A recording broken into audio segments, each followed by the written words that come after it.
Karimnagar, Adilabad, Medak, Nizamabad teacher MLC BJP అభ్యర్థి మల్కా కొమరయ్య గెలుపొందారు. మొదటి ప్రాంత ఓట్లతో ఆయన విజయం సాధించారు. మల్కా కొమరయ్యకు 12,959, వంగ మహేందర్ రెడ్డికి 7,182, అశోక్ కుమార్కి 2,621, కూర రఘోత్థన్ రెడ్డికి 428 ఓట్లు వచ్చాయి.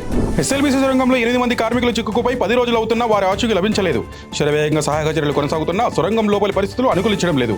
మట్టి నీరు తొలగిస్తున్న కొద్దీ మళ్లీ వచ్చి చేరుతోంది. దేశంలోని అన్ని రంగాల నిపుణులు డెస్కులో పాల్గొన్న ఫలితం లేదు. 2-3 రోజుల్లో ఆపరేషన్ నిలిపేసి ప్రత్యామ్నాయ మార్గాలు అన్వేషించాలని ప్రభుత్వం యోచిస్తున్నట్లు సమాచారం. అనుమతి లేని హోర్డింగ్లను తొలగిస్తామని హైడ్రా కమిషనర్ రంగనాథ్ అన్నారు. హైదరాబాద్లోని బుద్ధభవన్లో నిర్వహించిన ప్రజావాణి కార్యక్రమంలో ఆయన మాట్లాడుతూ అనుమతులు లేని హోర్డింగ్లను తొలగించడానికి ఆదివారం వరకు ఆయా ఏజెన్సీలకు గడువు ఇస్తున్నట్లు పేర్కొన్నారు. ఈలోగా అందరూ స్వయంగా అనుమతి లేని హోర్డింగ్లను తొలగించుకోవాలని, తర్వాత ఉన్నవాటిని హైడ్రా స్వయంగా తొలగిస్తుందన్నారు. నల్గొండ, వరంగల్, ఖమ్మం టీచర్ ఎమ్మెల్సీగా పీఆర్టీయూ శ్రీపాల్ రెడ్డి విజయం సాధించారు. రెండో ప్రాధాన్యత ఓట్లతో ఆయన యూటీఎఫ్ అభ్యర్థి నర్సిరెడ్డిపై గెలుపొందారు. విద్యారంగం పటిష్టం చేసేందుకు ఆయన కృషి చేస్తారని చెప్పారు. హైదరాబాద్ శివార్ పటాన్చెరు పరిధిలో ఇస్నాపూర్ వద్ద రోడ్డు ప్రమాదం జరిగింది. సంగారెడ్డి నుంచి హైదరాబాద్కు పెళ్లి బృందంతో వెళ్తున్న బస్సు బ్రేక్ ఫెయిల్ అయింది. ఒక్కసారిగా అదుపు తప్పి ఇస్నాపూర్ వద్ద కల్వటను ఢీకొట్టింది. బస్సులో ప్రయాణిస్తున్న 5 తీవ్ర గాయాలయ్యాయి. బస్సు డ్రైవర్ చాకచక్యంగా వ్యవహరించడంతో పెను ప్రమాదం తప్పింది. క్షతగాత్రులను స్థానిక ప్రైవేట్ ఆసుపత్రికి తరలించారు. మున్నూరు కాపులకు అన్యాయం జరుగుతున్న వాస్తవం లేదని టీపీసీసీ అధ్యక్షుడు మహేష్ కుమార్ గౌడ్ అన్నారు. గాంధీ భవన్లో ఆయన మాట్లాడుతూ బీసీలకు న్యాయం చేసిన పార్టీ కాంగ్రెస్ అని, రాష్ట్రంలో దళితుడిని సీఎం చేసిన పార్టీ కాంగ్రెస్ అని పేర్కొన్నారు. బీఆర్ఎస్ దుష్ప్రచారాన్ని ప్రజలు నమ్మే పరిస్థితులు లేరని, పింక్ బుక్ ఓపెన్ చేస్తే కవిత స్కామ్ పాములై బయటికి వచ్చి కాటేసే ప్రమాదం ఉందన్నారు. వరంగల్ మామునూరు ఎయిర్పోర్ట్ పరిసర ప్రాంతాల్లో హైటెన్షన్ నెలకొంది. మంత్రి కొండా సురేఖ, ఎమ్మెల్యే రేవూరి ప్రకాష్ భిన్న ప్రకటనలతో ప్రజల్లో ఆందోళన నెలకొంది. భూమికి బదులు భూమి ఇస్తామని మంత్రి, అలా కుదరదని రేవూరి అనడంతో భూ నిర్వసితుల్లో గందరగోళం నెలకొంది. దీంతో వరంగల్ నెక్కొండ హైవేపై నకలపల్లి, గుంటూరుపల్లి, నల్లకుంట, గాడిపల్లి గ్రామస్తులు ఆందోళన దిగారు. ఎకరానికి 5 కోట్లు ఇవ్వాలని, హైవే వేయాలని డిమాండ్ చేశారు. దేశ రక్షణ నిమిత్తం హైదరాబాద్ని దేశానికి రెండో రాజధానిగా ఏర్పాటు చేయాలని డాక్టర్ బిఆర్ అంబేద్కర్ మనవడు ప్రకాష్ యశ్వంత్ అంబేద్కర్ డిమాండ్ చేశారు. సోమవారం సుందర విజ్ఞాన కేంద్రంలో జరిగిన సమావేశంలో ఆయన మాట్లాడుతూ పాకిస్తాన్ సరిహద్దు నుంచి కేవలం 300 కిలోమీటర్ల దూరంలో ఢిల్లీ ఉందని, శత్రు దేశాలు దేశ రాజధానికి దగ్గరగా ఉండడం దేశ రక్షణకు శ్రేయస్కరం కాదన్నారు. అయితే కోదండరాం ఈ ప్రతిపాదనను వ్యతిరేకించారు. మరో ఢిల్లీ అయ్యే ప్రమాదం ఉంటుందని ఆయన పేర్కొన్నారు. ఢిల్లీ ఇప్పటికే కాలుష్య కోరలో చిక్కుకున్న విషయం తెలిసిందే. గుంటూరు, కృష్ణా జిల్లా గ్రాడ్యుయేట్ ఎమ్మెల్సీ ఎన్నికల్లో కూటమి అభ్యర్థి ఆలపడే రాజా ఘన విజయం సాధించారు. 50% పైగా ఓట్లు సాధించి విజయం ఖరారు చేసుకున్నారు.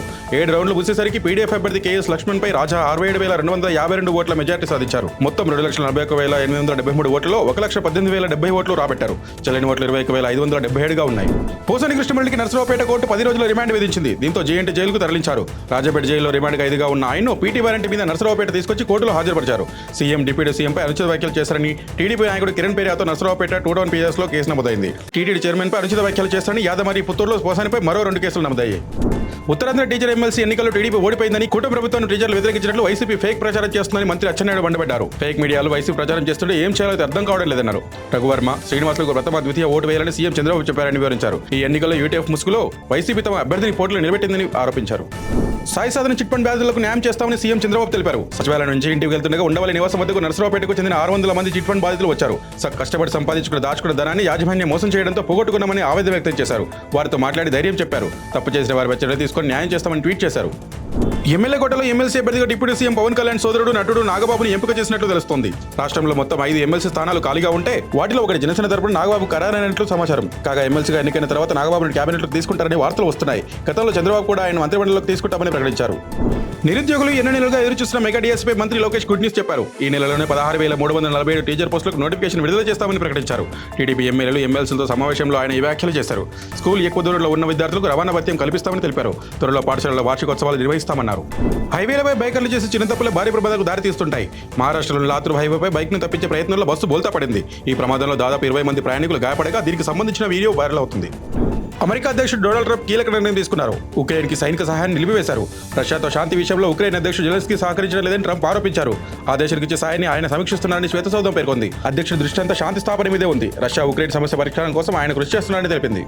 తెలంగాణ రాష్ట్రంలో కాంగ్రెస్ పార్టీ అధికారులకు వచ్చాక తెలివైన నాయకులను, ప్రజల కోసం పనిచేసిన నాయకులు దూరం చేసుకుంటుందని, రెడ్డి వర్గాన్ని మల్లన్న తిరిగితే కూర్చొని మాట్లాడితే సమస్యలు సద్దుమణిగవని, అది కాకుండా మల్లన్న సస్పెండ్ చేయడం కరెక్ట్ కాదని బాచిపాక మహేందర్ అన్నారు. శంషాబాద్ మండలం గొల్లపల్లి గ్రామ సర్వే నంబర్ 219, 220లోని ప్రభుత్వ భూమిలో వెలిసిన అక్రమ నిర్మాణాలను శంషాబాద్ రెవెన్యూ అధికారులు కూల్చివేశారు. ప్రభుత్వ భూమి ఆక్రమించి కొందరు అక్రమ నిర్మాణాలు చేపడుతున్నారని, తక్షణమే అధికారులు చర్యలు చేపట్టి ప్రభుత్వ భూమిని పరిరక్షించాలని గ్రామస్తులు గతంలో ఫిర్యాదు చేశారు. ఈ మేరకు అధికారులు చర్యలు తీసుకున్నారు. బంగారు ధరలు తగ్గుతూ పెరుగుతూ సామాన్యులతో దోబుచులాడుతున్నాయి. హైదరాబాద్ బులియన్ మార్కెట్లో బంగారు ధరలు మళ్లీ పెరిగాయి. 22 క్యారెట్ల 10 గ్రాముల గోల్డ్ రేట్ ₹700 పెరిగి 80,100కు చేరింది. 24 క్యారెట్ల 10 గ్రాముల పసిడి ధర ₹760 పెరగడంతో 27,380కి చేరింది. అటు వెండి ధర కూడా ₹2,000 పెరిగి కేజీ ధర 1,07,000 వద్ద కొనసాగుతుంది. లేటెస్ట్ న్యూస్ తెలుగు మరియు ఇంగ్లీష్ అప్డేట్స్ కోసం ఇప్పుడే క్యూన్యూస్ అఫీషియల్ యాప్ ని ప్లే స్టోర్ నుండి డౌన్లోడ్ చేసుకోండి. సరికొత్త సమాచారాల కోసం క్యూన్యూస్ వెబ్సైట్ ని ఫాలో అవ్వండి. ఛానల్లో ప్రాంతీయ, జాతీయ, అంతర్జాతీయ వార్తలు వీక్షించండి.